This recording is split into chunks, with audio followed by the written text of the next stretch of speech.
Commander Jake Morrison stood on the bridge of Earth Defense Station Olympus, watching the stars through the massive viewing window. His coffee had gone cold hours ago, but he did not notice. Today was the day that would change everything for humanity. The deep space sensors had detected them 3 days ago. Ships unlike anything humans had ever built were approaching from the edge of the solar system. They moved with purpose, their sleek forms cutting through space like silver knives. The aliens had finally found Earth. "Sir, incoming transmission," said Lieutenant Sarah Kim from her station. Her voice was steady, but Jake could hear the excitement underneath. "They are broadcasting on multiple frequencies." "Put it through," Jake replied. He straightened his uniform and prepared to meet humanity's first alien visitors. The screen flickered to life, showing a creature that looked like it was made of living crystal. Its body was tall and thin, with faceted surfaces that caught the light from its ship's interior. When it moved, small rainbows danced across its translucent skin. "Greetings, primitive inhabitants of the third planet," the alien said. Its voice was like wind chimes in a gentle breeze. "I am High Emissary Kithara of the Zephyrian Collective. We have traveled far to reach your small world." Jake activated the communication system. "Welcome to our solar system.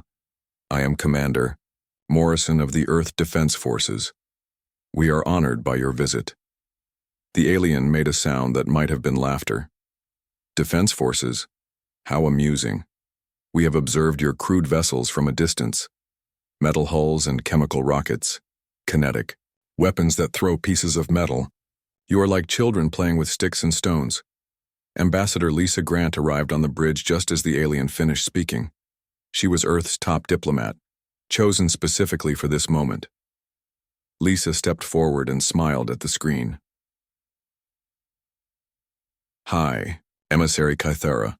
We would be pleased to arrange a formal meeting. Perhaps you could visit one of our stations, or we could come to your ship." "Very well," Kithara replied.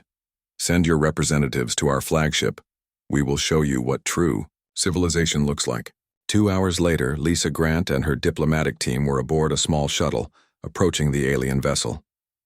The Zephyrian ship was enormous, easily 10 times the size of Earth's largest battleship. Its hull seemed to be made of the same crystal material as its crew, and energy patterns flowed across its surface like living light. As they docked, Lisa felt a mixture of excitement and fear. This was humanity's first step into a larger universe, but she could not shake the feeling that the aliens did not see humans as equals. The interior of the ship was beautiful and strange. Walls curved in impossible ways, and the floor felt warm beneath their feet. Everything glowed with soft light that seemed to come from within the crystal itself. Their alien guide led them through corridors that hummed with energy. High Emissary Kithara waited for them in a large chamber that might have been a throne room. Other Zephyrians stood nearby, their crystal bodies reflecting light in complex patterns. Lisa realized this might be how they communicated among themselves. "Welcome aboard the Harmony of Spheres," Kithara said, gesturing with one long crystal arm. "Please observe the power of our civilization." The walls became transparent, showing the space around the ship. Lisa gasped as she saw dozens of other Zephyrian vessels, each one massive and beautiful.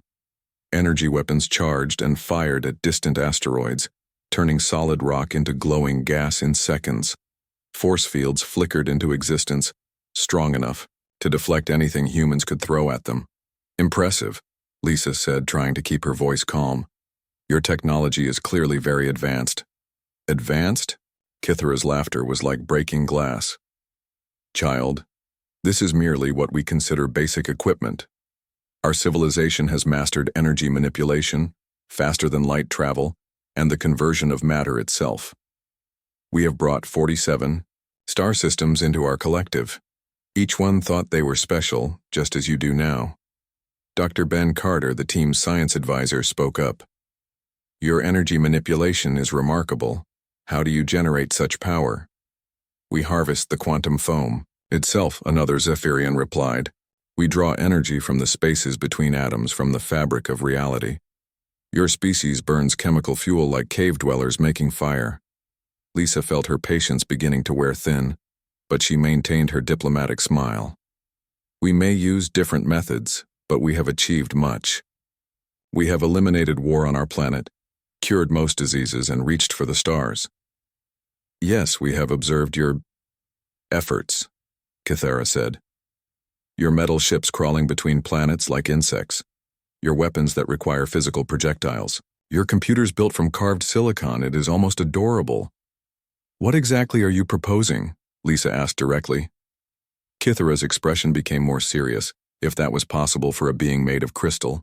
The Zephyrian Collective offers your species a place in our empire. You will serve as laborers and maintenance workers. Your planets will provide raw materials. In return, we will protect you and give you purpose. The chamber fell silent. Lisa looked at her team, seeing the same anger in their eyes that she felt in her heart. She turned back to Kythera. We appreciate the offer, but humanity prefers independence. We would rather work together as equals. The sound Kythera made was definitely laughter this time, but it was cold and sharp. Equals? You cannot be serious. Your most powerful weapons could not scratch the paint on our weakest ship. Your finest technology is thousands of years behind ours. You have nothing to offer except manual labor. Nevertheless, Lisa said firmly, our answer is no. Kythera's crystal form shifted color, becoming darker. How disappointing. We had hoped you would be reasonable. Very well. You have 30 of your days to reconsider. If you do not accept our generous offer by then, we will demonstrate why resistance is futile. Are you threatening us? Lisa asked. I am educating you, Kythera replied. We have conquered species far more advanced than yours. Some tried to fight. Their planets are now memorial gardens, beautiful in their silence. The meeting ended shortly. After that, as the human delegation returned to their shuttle, Lisa felt a cold weight in her stomach. Earth had 30 days to prepare for war against an enemy that considered them barely worth noticing.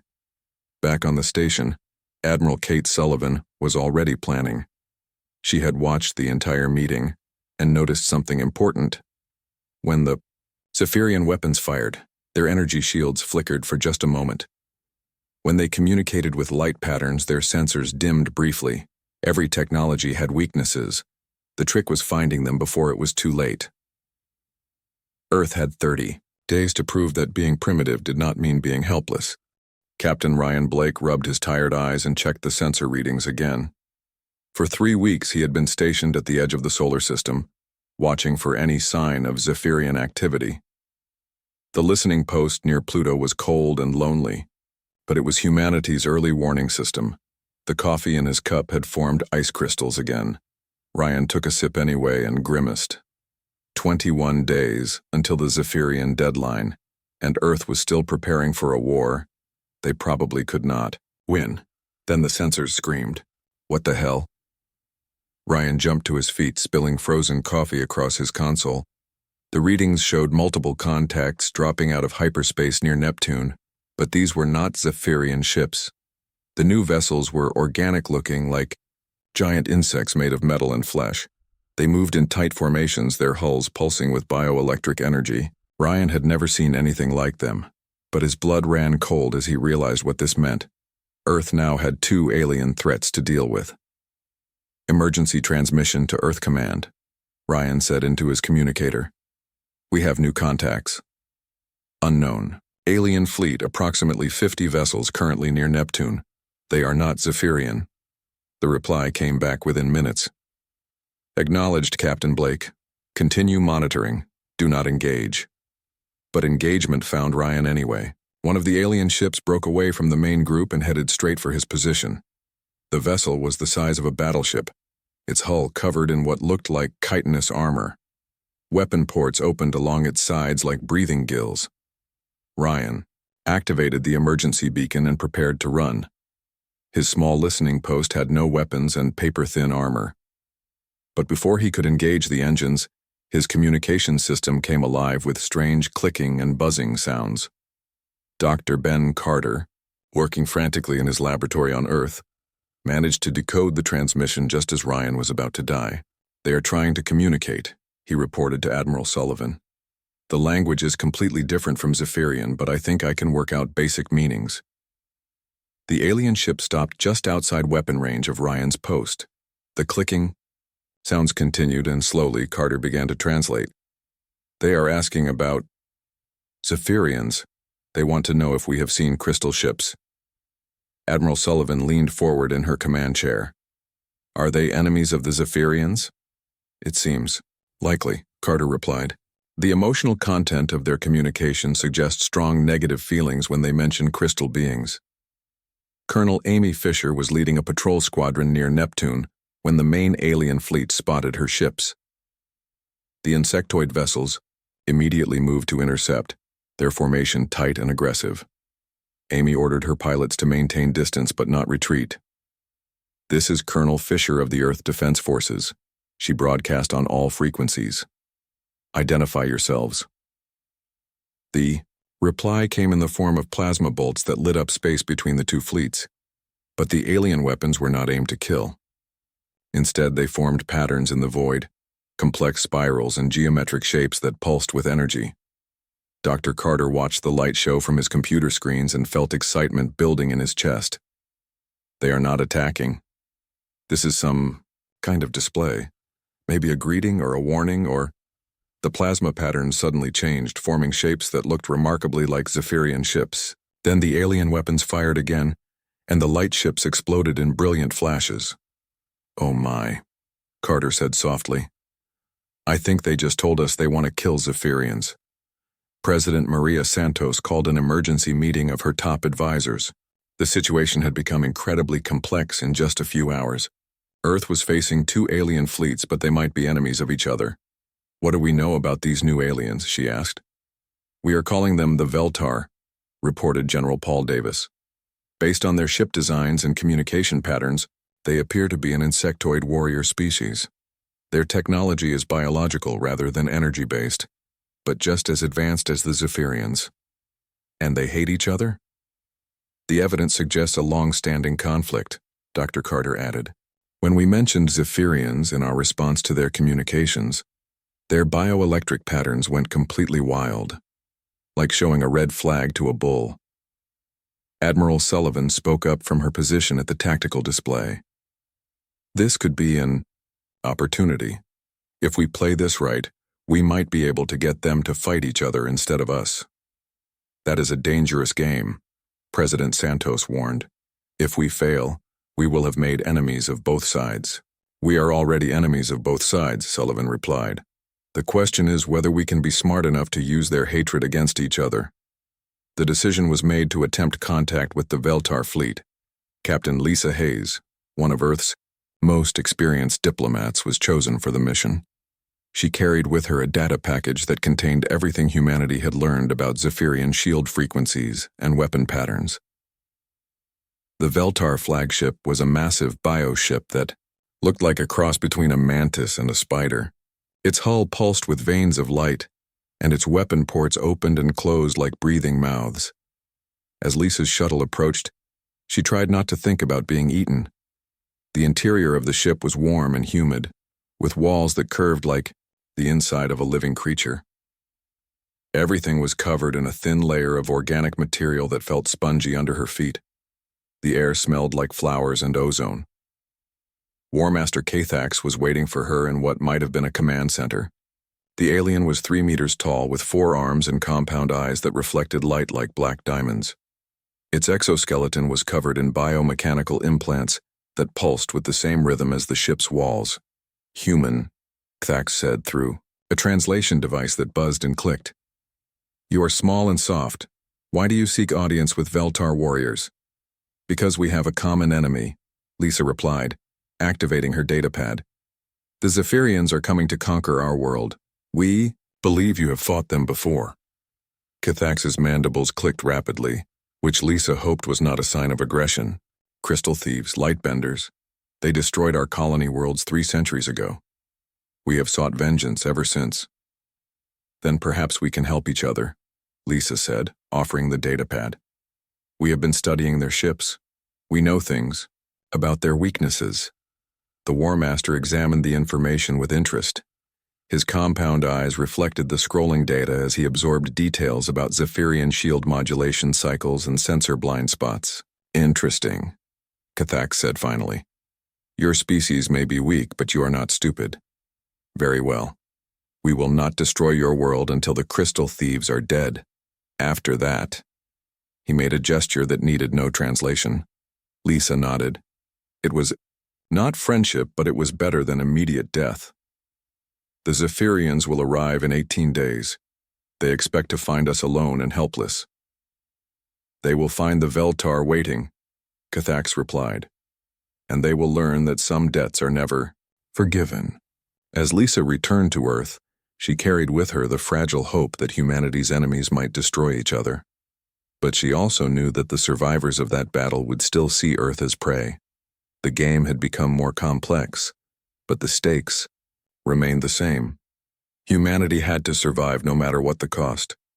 The Zephyrian fleet dropped out of hyperspace exactly on schedule, their crystal ships gleaming like deadly jewels against the black of space. High Emissary Cathera stood on the bridge of his flagship, confident that the primitive humans would surrender the moment they saw his armada. Instead, he found the Veltar waiting for him. Impossible, Cathera whispered, as his sensors detected the bioships lurking near Jupiter's moons. The insect warriors? Here? Warmaster Kathax felt a surge of violent joy as his compound eyes focused on the hated crystal ships.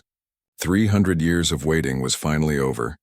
His mandibles clicked orders to the fleet, and 50 bioships powered their plasma weapons.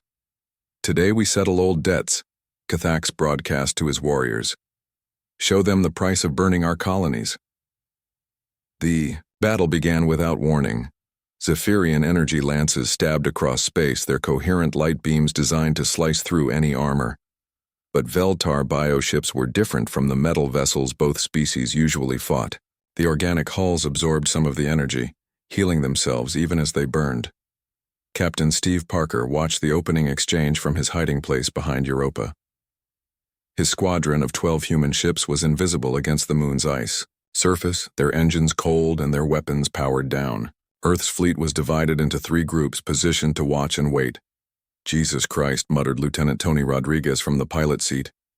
Look at those weapons.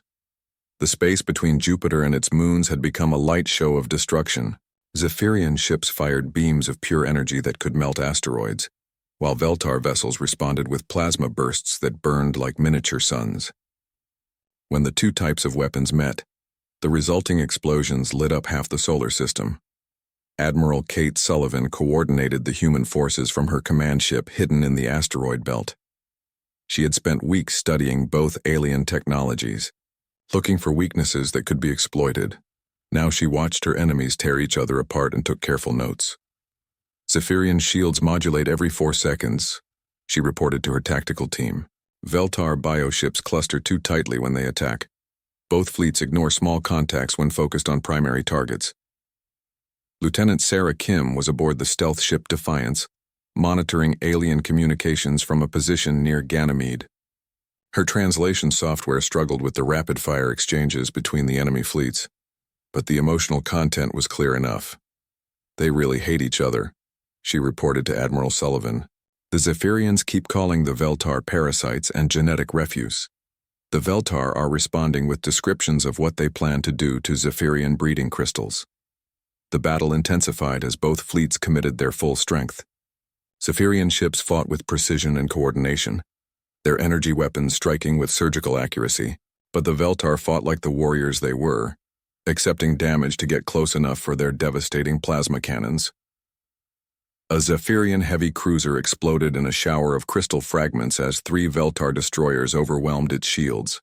Moments later, a concentrated energy barrage from 5 crystal ships vaporized a bioship the size of a city block. Commander Jake Morrison monitored the battle from the human flagship Endeavour, hidden behind Io's volcanic plumes. His job was to watch for the moment when both fleets would turn their attention to Earth. According to their intelligence, it would happen when one side started losing badly. That moment came after 6 hours of fighting. Cathera realized his fleet was taking too much damage. The Veltar swarm tactics were working. overwhelming his ship's defenses through sheer numbers. He needed to eliminate the wild card in this battle, the primitive humans who had somehow brought his ancient enemies to this place. At almost the same time, Cathax came to the same conclusion. His bioships were powerful, but they healed slowly. The precise Zephyrian weapons were cutting his fleet apart piece by piece. The humans had orchestrated this meeting, and they would pay for their treachery. For the first time in 3 centuries, both alien commanders agreed on something. The human pest needed to be eliminated before they could finish their ancient war. All Veltar vessels, Cathax broadcast, break off engagement, target the human homeworld.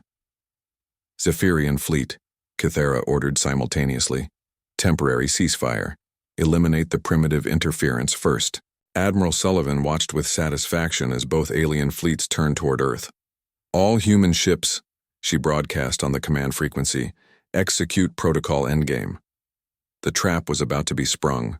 What the aliens did not know was that humanity had been preparing for this exact scenario. For 3 weeks, human engineers had been modifying mining ships and cargo haulers, turning them into weapons their enemies would never expect. Captain Ryan Blake emerged from behind Ceres with a squadron of vessels that looked like civilian freighters. The alien sensors detected them immediately, but dismissed them as non-threatening. After all, what could civilian ships do against military fleets? Dr. Helen Watson had spent the last month analyzing the battle debris from previous skirmishes. Every piece of destroyed alien technology told her something about how their systems worked. She had discovered that both species had a critical flaw. They could not imagine being defeated by inferior technology. Major Chris Thompson led a squadron of modified fighters toward the alien fleets. Each small ship carried a special payload, designed by Dr. Ben Carter, nanoprobes that could infiltrate alien computer systems during the brief moments when their shields cycled. The aliens barely noticed the approaching fighters. Zephyrian and Veltar ships were designed to fight each other, not swarms of tiny vessels using unpredictable attack patterns. By the time they realized the threat, it was too late.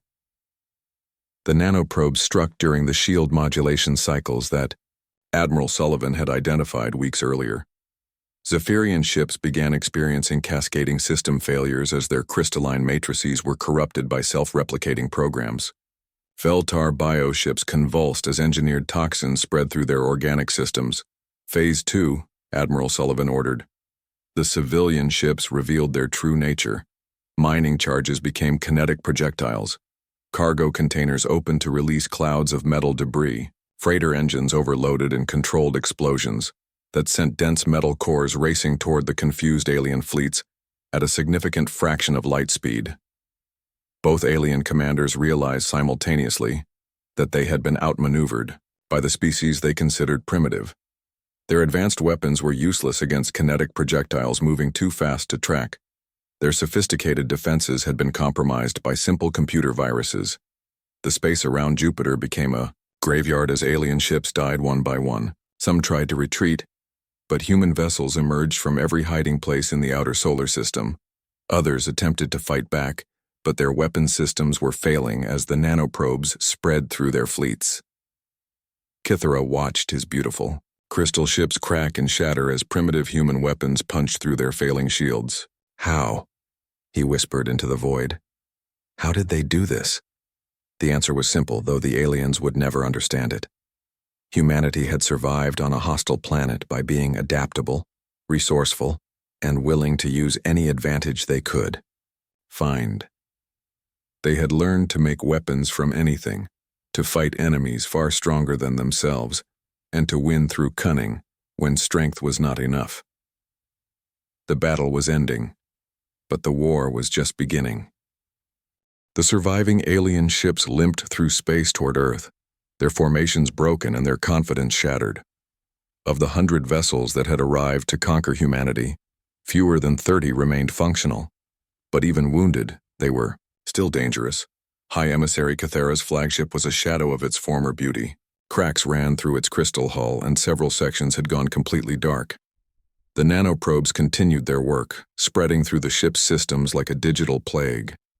"Damage report," Cathera demanded, his voice no longer musical, but harsh with static. Weapons at 30%, his tactical officer replied. Shields fluctuating, navigation compromised. The human virus is in our core systems. Kythera's crystalline features darkened with rage. Then we die taking their world with us. All ships, prepare for final assault on the third planet. Warmaster. Thax was in worse condition. His bioship was bleeding light from dozens of wounds and the air tasted of dying circuits. Half his fleet was either destroyed or crippled by the toxins that Dr. Carter had designed specifically for Veltar biology. How long do we have? Thax asked his chief bioengineer.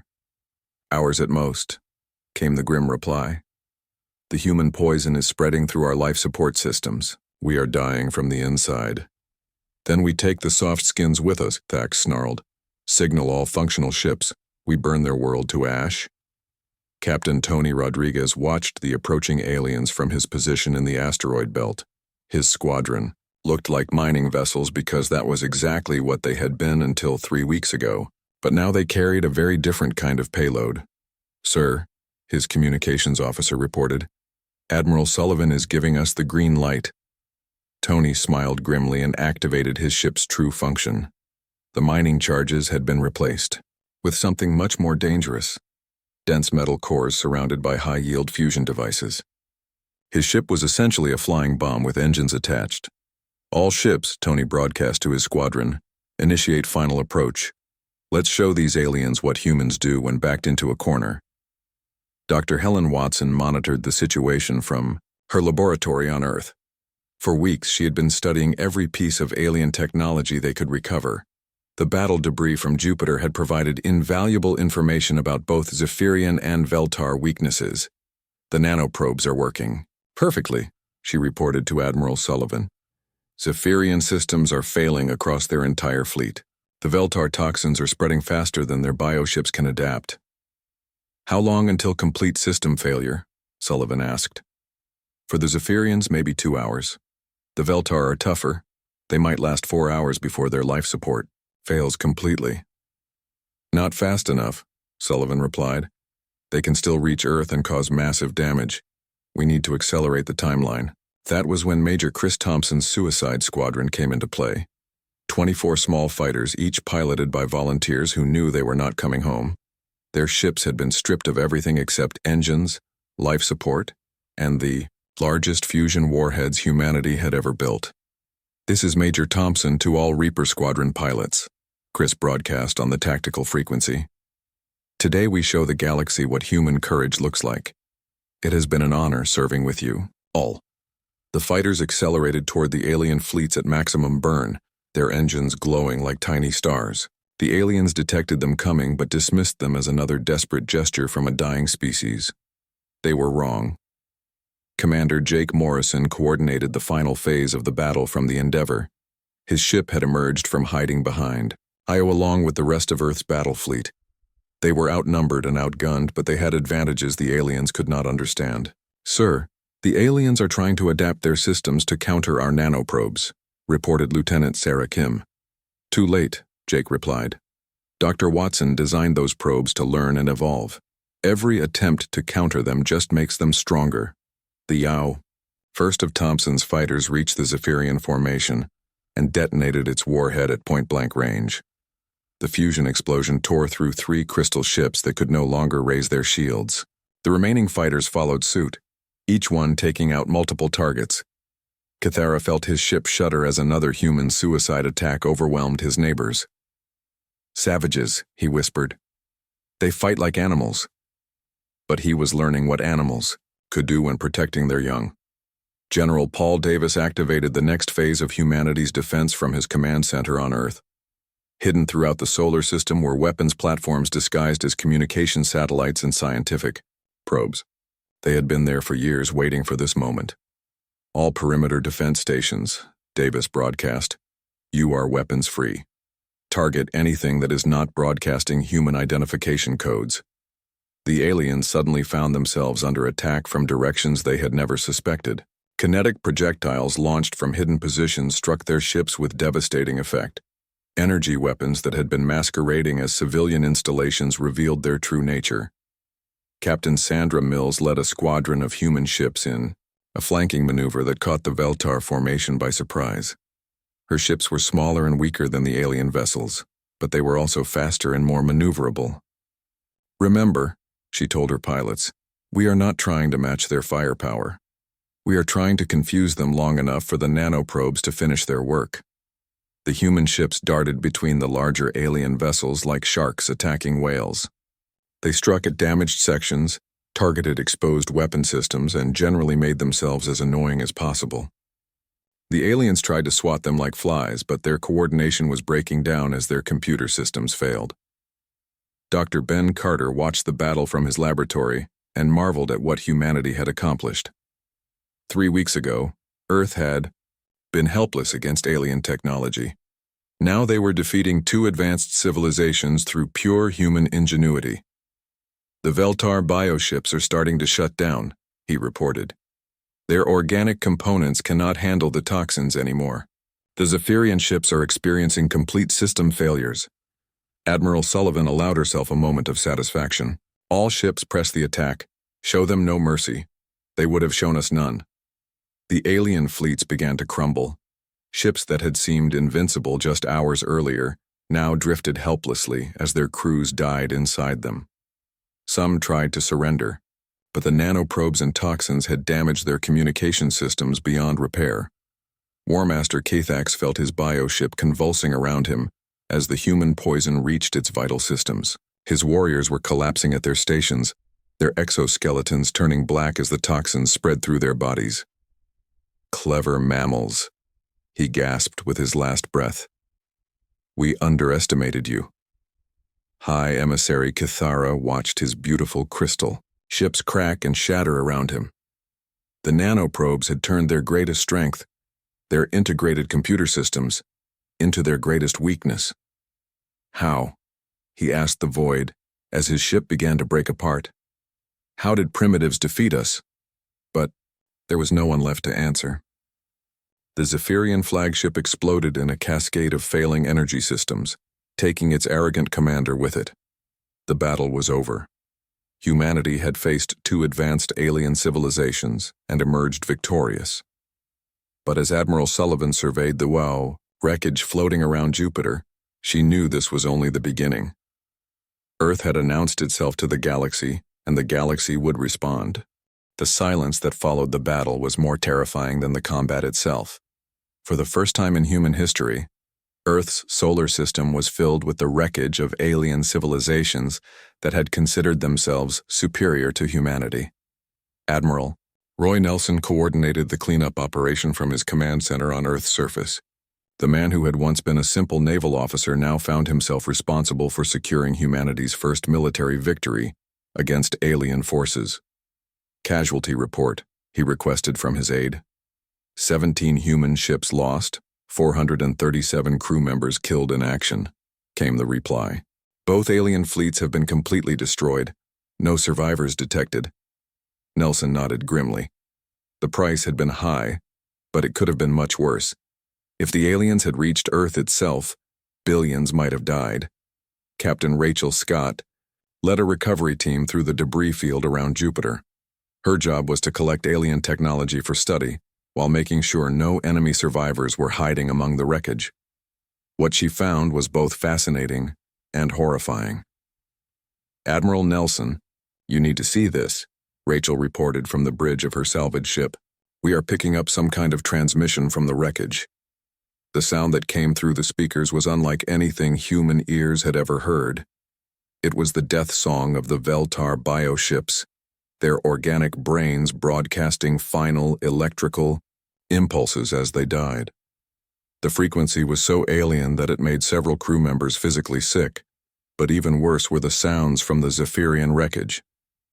As their crystal hulls cracked and shattered, they created harmonic resonances that carried across space. It sounded like a choir of angels screaming in perfect pitch. Dr. Helen Watson studied the recordings from her laboratory and felt a chill run down her spine. "These are not random sounds," she reported to the Science Council. "Both species are broadcasting death songs. The Veltar are sending bioelectrical farewell messages to their homeworld. The Zephyrians are transmitting their final memories into their crystal matrix network." President Maria Santos stood before the United Nations Assembly, preparing to address not just Earth but the galaxy beyond. The room was packed with representatives from every nation, all of them struggling to understand what had just happened. Fellow humans, Santos began, today we proved that technological superiority does not guarantee victory. We showed the universe that humanity will not bow to threats no matter how advanced our enemies believe themselves to be. The speech was broadcast across the solar system and beyond, carried by the same communication networks the aliens had used to coordinate their fleets. Santos wanted to make sure the galaxy heard humanity's message clearly. Commander Jake Morrison supervised the interrogation of captured alien data cores. The nanoprobes had copied terabytes of information before destroying the enemy computer systems. What they found painted a troubling picture of the galaxy beyond Earth. Both the Zephyrian Collective and the Veltar hegemony are parts of much larger civilizations, Jake reported to Admiral Sullivan. We have just destroyed expeditionary forces, not their main fleets. How large are we talking about? Sullivan asked. The Zephyrians control 47 star systems with hundreds of worlds. The Veltar hegemony spans 31 systems and maintains a standing military of over 10,000 ships. What we fought here was maybe 1% of their total strength.